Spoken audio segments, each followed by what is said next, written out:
Thank you, choir.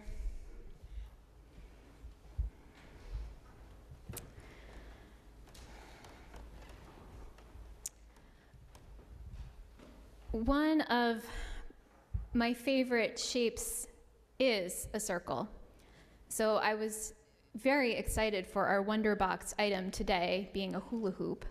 And I was even more excited to hear a children's story about the circles that surround us and our lives. I think it's a beautiful metaphor, probably incomplete, for thinking about how we can be in relationship to one another, to the world around us.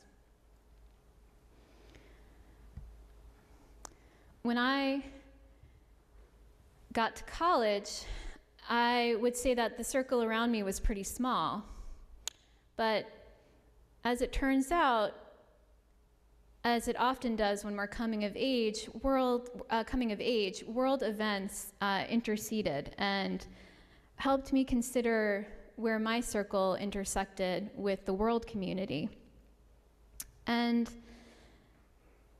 this happened in my sophomore year when I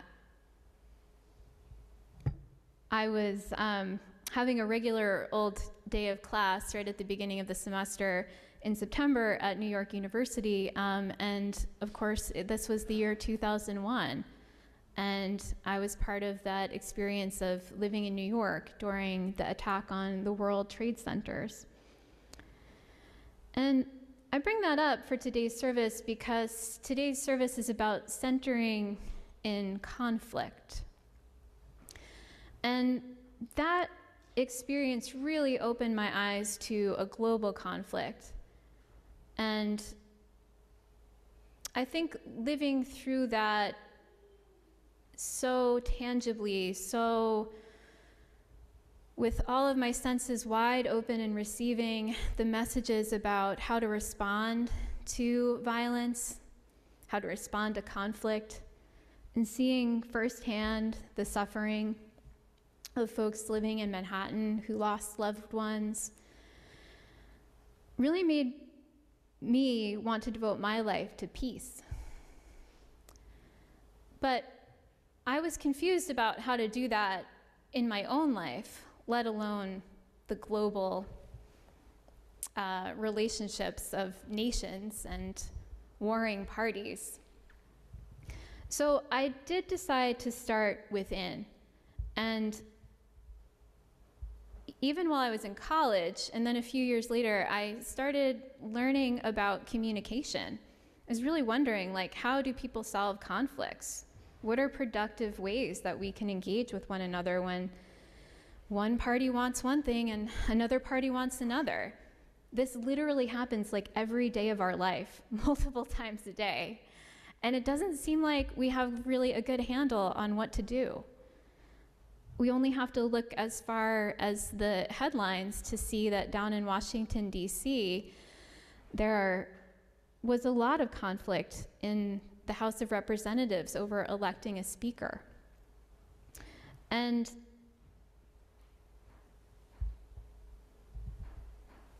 something that example really illustrates is that one of those tendencies that we have in conflict, tendency that doesn't work very well, and that tendency is that we want to win at a conflict.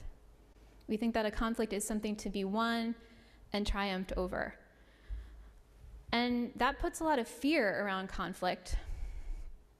And so another way that we kind of habitually and socially and all collectively respond to conflict is that we try to avoid it. Because we don't want to do it. We don't want to be in that, winner-loser game.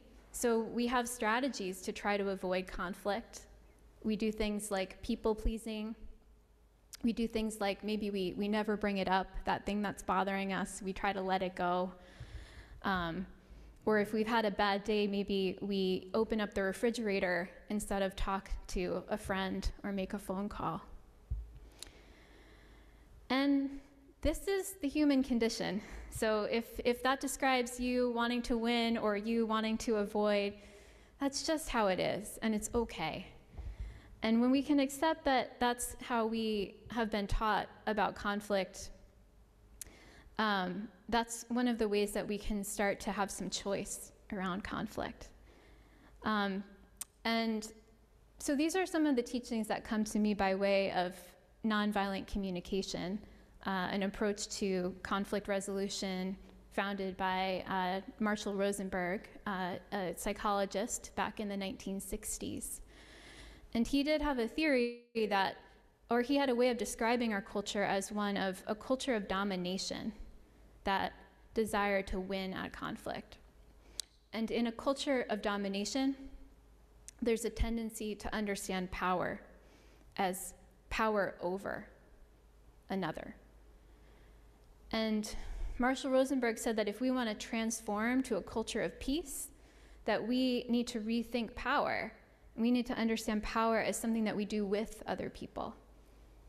Collaborative, cooperative power.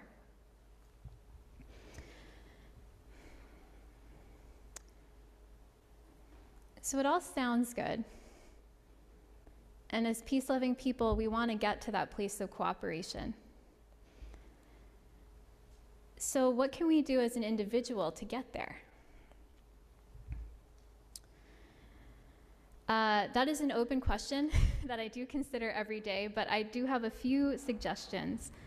And one is to approach conflict as an opportunity to learn and to grow and to become more free. Viktor Frankl says, between stimulus and response, there is space.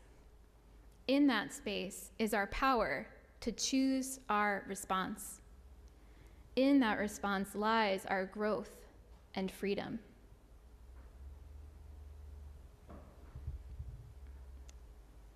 Viktor Frankl, an author and Holocaust survivor,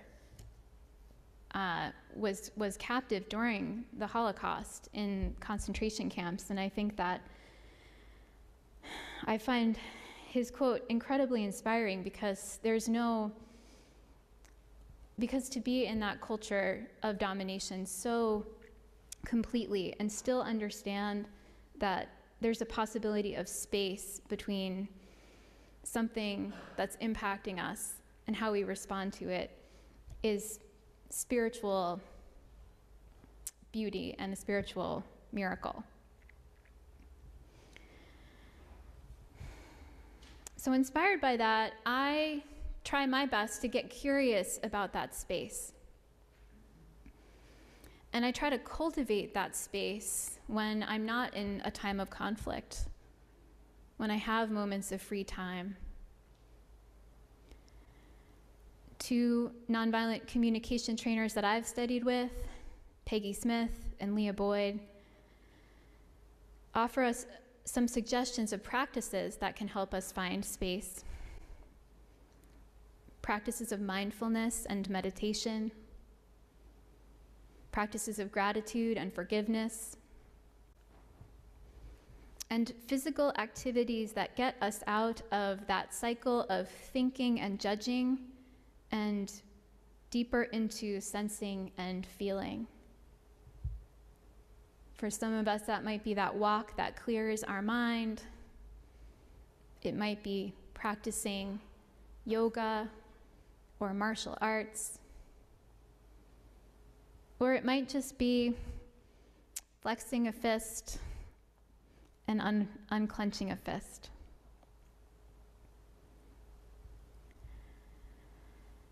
A practical learning from nonviolent communication that we can access once we are in that pausing space is to go through a little self-awareness, self-reflection. So I want to offer that as well. So in a moment of conflict, I often have conflicts over mundane things like kitchen chores. Do you? A common one for me is about loading the dishwasher the right way. And so let me give the example of encountering the dishwasher loaded the wrong way, and I'm going to walk you through that self-awareness activity. You can't win at loading the dishwasher. We can have power with, but it takes a minute to get there. So looking in the dishwasher, at the top shelf, where the plates do not go in this dishwasher, I'm feeling some heat in my face, feeling some tightness in my chest. These are the sensations that I'm feeling. What's my emotional state like? Irritated? Oh, like a little bit, here we go again. Ugh. Disappointed? Hopeless? And then I'm wondering what values are kind of arising here. What are some of these deeper things that I'm looking for out of my relationships with people that help me load the dishwasher? Well, I guess I'm wanting consideration. That the way that I like to do it is a way that I would like to be considered by the other people in my life. Maybe it isn't right and wrong, but it's the way I like to do it. I think I might be wanting order. Order feels good. Consistency. Okay, so those are probably some of the values and the needs that are alive. And even as I'm going through this hypothetical with you right now, I can feel it in my body that just doing that is so relaxing to that tension. So often there's that shift. In that pause, we can come to a shift. And when we come to that shift, we can get to the place where we can make requests of other people that don't hurt their feelings or push them away from us. So maybe when I meet my roommate in the kitchen, I can just gently say something like, oh, hey, could you remember that conversation we had about the plates on the top rack? Could you put them on the bottom rack next time? Instead of, this happened again, right? So that's a really practical skill that I've learned from nonviolent communication. And it's possible to describe that series of self-reflection as offering myself empathy, practicing self-empathy. So really being willing to understand my own experience more deeply so that there's more choice in me to not respond with a reaction, but to respond with a choice. Because I could also choose to let it go, and it feels better to let it go after I've done that reflection. Maybe I don't need to bring it up at all, but I've attended to myself. And I'm not putting it on my roommate to be responsible for how I feel when I'm standing unloading the dishwasher. I'm taking responsibility for my feelings when I practice that self-reflection. And I think that's some of what Viktor Frankl is getting at when he describes that pause as the space for our growth and our freedom. That choice gives us an incredible sense of freedom.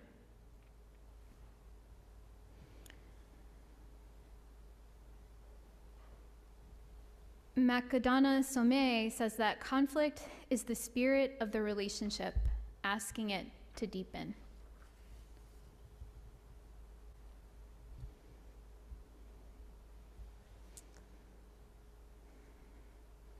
Because sometimes the conflict doesn't happen when we're alone and we have time to do a self-reflection process. Sometimes we have to engage in conflict right in the moment.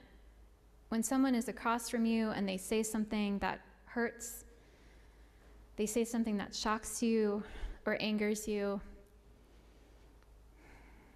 is it possible to see that as a moment to deepen the relationship?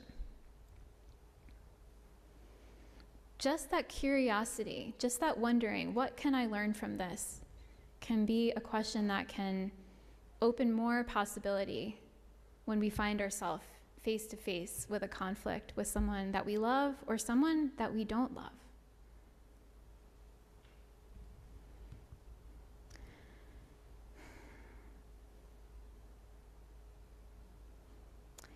As I wrap up these words, which I have been sharing extemporaneously with you, I wanted to leave you with a thought about how community supports us in centering in conflict.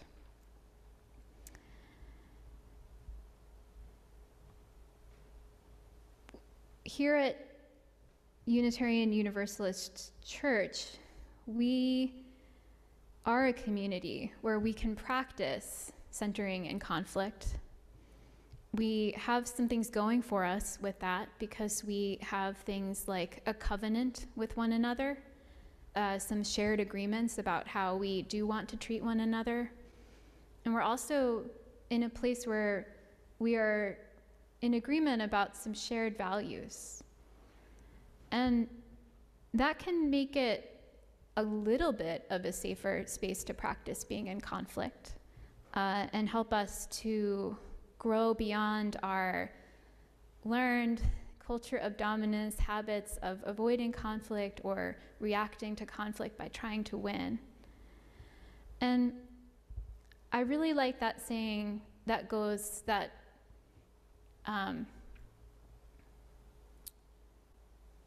that we can build relationships by moving at the speed of trust. So really taking that time to slow down, let trust build, and take risks. So thank you, because you all have given me a gift of taking a risk with you today. It is not so typical for a Unitarian Universalist minister to talk to you rather than read and share and public speak a sermon to you, and this has been a real delight for me to get to experiment and try this out as a ministerial intern with you all. And I'm really grateful that we can take risks with one another, and we can be open to making mistakes with one another here. And we can be open to repairing things by talking with one another and slowing it down.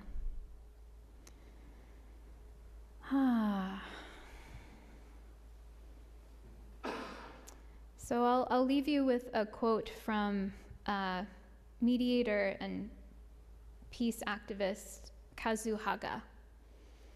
He says, "Building beloved community isn't about loving people that are easy to love. Building beloved community is about stretching our capacity for compassion, empathy, and understanding, and recognizing that we are not going to be free until all people are free."